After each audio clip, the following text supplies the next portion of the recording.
મિથુન સમાચારોની વાત કરીએ તો ગુજરાતના લોકોને કોંગ્રેસને ફંડ આપવામાં રસ નથી। ફંડ ભેગું કરવા માટે કોંગ્રેસનું જે જનસંપર્ક અભિયાન હતું તે ફ્લોપ થયું છે।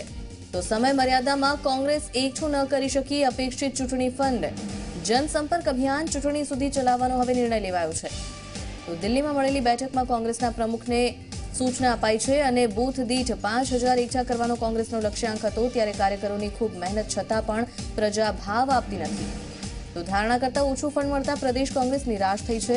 ત્યારે અગાઉ 2 વખત વધારાઈ ચૂકી છે અભિયાનની મર્યાદા અને વધુ એકવાર મર્યાદા વધારાઈ।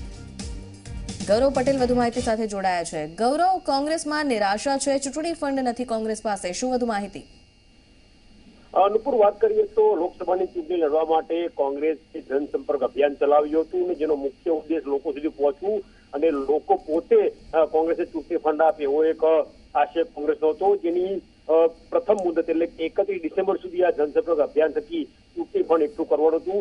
ગુજરાતની વાત કરીએ તો 31 ડિસેમ્બર સુધીમાં બૂથ દીઠ 5000 રૂપિયા એકઠો કરવાનો કોંગ્રેસનો લક્ષ્ય હતો, જે પૂર્ણ થયો નથી। ત્યારબાદ ફરી એકવાર મુદત વધારવામાં આવી અને જ્યારે થોડા દિવસ પહેલા જ પ્રદેશ પ્રમુખ અને સીએલપી દિલ્હી ખાતે ગયા હતા, ત્યાં ફરી એકવાર એટલે કે લોકસભાની ચૂંટણી આવે ત્યાં સુધી આ મુદત વધારવામાં આવી છે। લગભગ 25 કરોડની આસપાસ ફંડ એકત્ર કરવાનું કોંગ્રેસનું આયોજન છે, પરંતુ હજી 50% સુધી પણ પાર્ટી પહોંચી નથી તેવું સૂત્રો પાસેથી જાણવા મળી રહ્યું છે।